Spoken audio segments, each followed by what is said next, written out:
तो मैं नवीन कुमार आप सभी का स्वागत करता हूं हमारे YouTube चैनल पर। तो आइए बच्चों, आज हम पढ़ते हैं जीवन परिचय की संक्षिप्त जीवन परिचय किस प्रकार से लिखा जाता है, किस प्रकार से एग्जामिनर हमको अच्छे से अच्छे यानी फुल मार्क किस प्रकार से हमको देता है। तो आइए बच्चों, आज हम देखते हैं कि किस प्रकार से हमको लिखना होता है। अगर आप इस प्रकार से लिखोगे तो आपको 5 में से 5 नंबर या फुल में से फुल मार्क्स का आपको मिलेंगे। तो देखिए बच्चों, जैसे ही कि हमारे पास एक क्वेश्चन आता है कि महादेवी वर्मा पर संक्षिप्त जीवन परिचय या संक्षिप्त परिचय लिखिए, तो आपको क्या करना है बच्चों, आपकी जो कॉपी होती है उसमें आपको इस प्रकार से क्या लिख लेना है, उत्तर लिख देना। जिस भी ग्राम पर आपका उत्तर आता है उसका आपको महादेवी वर्मा यानी कि उत्तर हो जाता है कि किसमें, कि महादेवी वर्मा पर संक्षिप्त जीवन परिचय हमको लिखना है।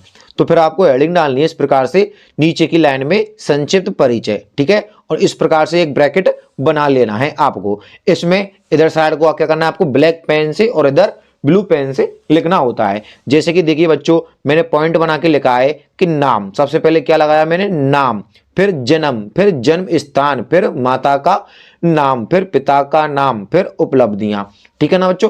इस प्रकार से आपको ये क्या बना लेनी है, ब्रैकेट सा बना लेना है। जिससे क्या होगा कि जैसे ही हमारा जो एग्जामिनर होता है वह इस चीज को देखेगा तो वह समझ जाएगा कि बच्चा बहुत ही ज्यादा इंटेलिजेंट है, यानी कि इस चीज की उसको नॉलेज है। तो आपको उतना समय नहीं लगाएगा वह आपकी कॉपी चेक करने में।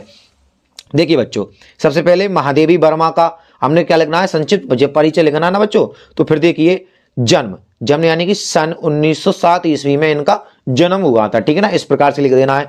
फिर जन्म स्थान यानी किस स्थान पर इनका जन्म हुआ था, तो फर्रुखाबाद उत्तर प्रदेश में, इस प्रकार से आपको लिखना है। फिर देखिए बच्चों, माता का नाम श्रीमती हेमरानी, ठीक है। फिर पिता का नाम लिखना है श्री गोविंद सहाय। फिर इनकी जो उपलब्धियां हैं उनको भी एक ब्रैकेट में लिखना होता है हमको। तो देखिए बच्चों, जैसे उपलब्धियां, महिला विद्यापीठ की प्राचार्य रही हैं, पद्म भूषण पुरस्कार, मंगला प्रसाद पुरस्कार तथा भारत भारती आदि इनको पुरस्कार मिले हुए हैं। इस प्रकार से आपको इसमें लिखना है। फिर देखिए कृतियां, इनकी जो रचनाएं या कृतियां होती हैं जैसे कि निहार, रश्मि, नीरजा, दीपशिखा, और भाषा क्या है बच्चों इनकी, खड़ी बोली या ब्रज भाषा इनकी थी। और फिर लास्ट में लिख देना है आपको मृत्यु सन 1987 ईस्वी में।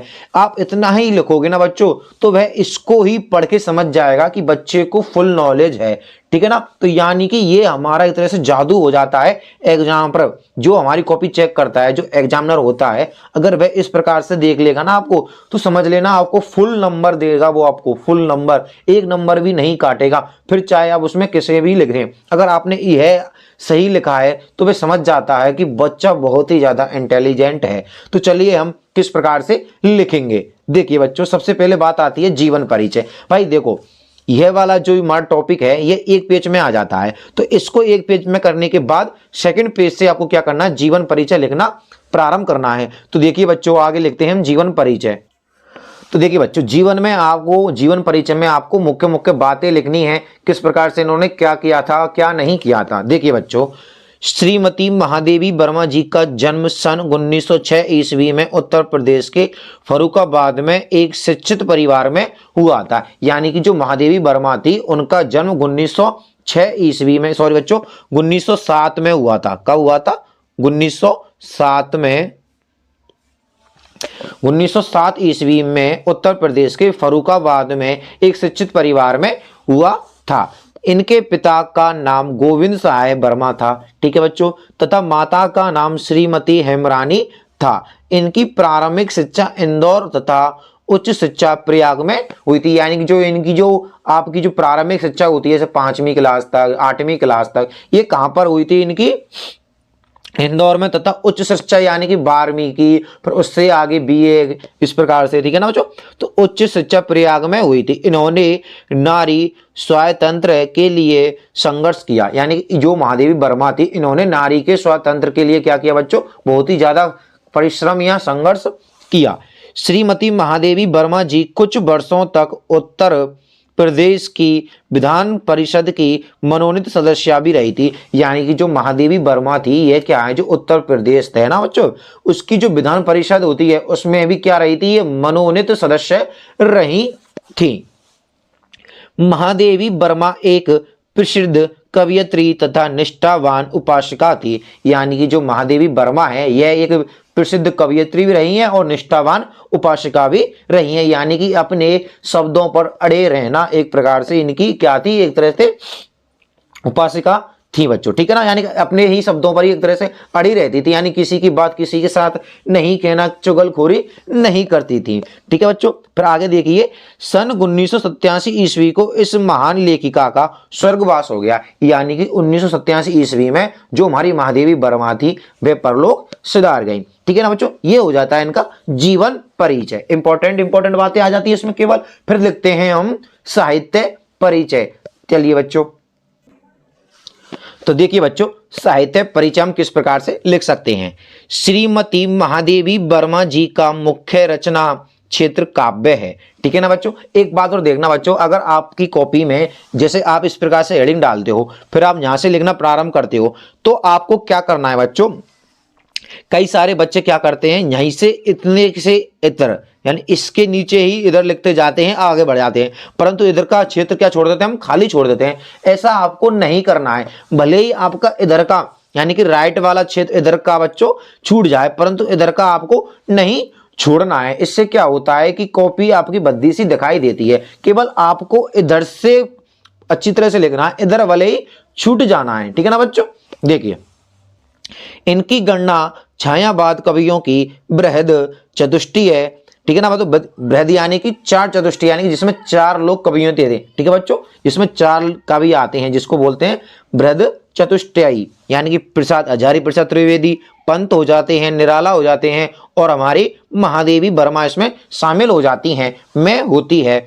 इनकी रचना में वेदना की प्रधानता है। यानी कि जो महादेवी वर्मा है, इनकी जो रचनाएं भी, जितनी भी रचनाएं हैं, उन सब में वेदना यानी कि एक तरह से दुख का प्रभाव पड़ता है या प्रधानता रहती है।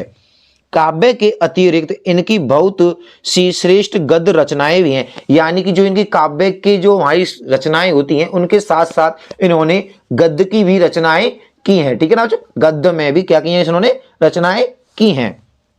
देखो, चांद पत्रिका का संपादन करके इन्होंने नारी को अपनी स्वतंत्रता तथा अधिकारों पर सजग किया। यानी कि जो चांद पत्रिका का इन्होंने संपादन किया था, तो इसमें महिलाओं के लिए इन्होंने क्या किया कि स्वतंत्रता तथा इनके अधिकारों पर सजग किया था महिलाओं को। फिर देखिए बच्चों, जैसे आप पर गलती हो जाती है, जैसे कि मेरे से यहाँ पर गलती हुई थी, तो मैंने यहाँ लिख दिया हिंदी, जबकि मुझको लिखना था भारत सरकार। तो बच्चों आपको इसको काट कर ना करके इसको ब्रैकेट में लिखकर क्रॉस कर देना है। इससे ही आपका एग्जामिनर समझ जाता है कि यह गलत हुआ है, ठीक है ना। इससे आपको भद्दा भी नहीं दिखेगा और इसमें गलत का ऑप्शन भी हो जाता है। इससे वह प्रसन्न होगा, ना कि आपके नंबर काटेगा बच्चों, ठीक है। फिर देखिए, भारत सरकार से इन्होंने पद्म भूषण की उपाधि प्राप्त की थी। यानी कि भारत सरकार ने इनको पद्म भूषण से सम्मानित भी किया था। हिंदी साहित्य सम्मेलन की ओर से, जो हिंदी साहित्य का जो सम्मेलन होता है, उन्होंने यानी इनकी ओर से इनको शेख सरिया पुरस्कार बच्चों, ठीक है ना, तथा मंगला प्रसाद पारितोषक मिला था। यानी कि जो पारितोषक प्रसाद भी मिला था उनको, मंगला प्रसाद पारितोषक पुरस्कार भी मिला और शेख सरिया पुरस्कार भी इनको मिल चुका था, ठीक है बच्चों। फिर आगे देखते हैं, भारत भारती तथा यामा पर इन्हें ज्ञानपीठ पुरस्कार से सम्मानित किया था। जो इनकी काव्य रचनाएं थीं, जैसे कि भारत भारती और यामा, इन पर इनको ज्ञानपीठ पुरस्कार से भी क्या किया जा चुका है, जो इनको सम्मानित किया जा चुका है। अब आती हैं इनकी कृतियां या रचनाएं, जो कि आपकी इंपॉर्टेंट होती हैं बच्चों, ठीक है ना। तो आपको ये 2 नंबर दिलाने का कार्य करती हैं बच्चों। क्या करती हैं, कृतियां बच्चों 100% लिखनी होती हैं आपको बच्चों, ठीक है ना, 100% लिखनी होती हैं, क्योंकि ये 2 नंबर आपको दिलाने का कार्य करती हैं।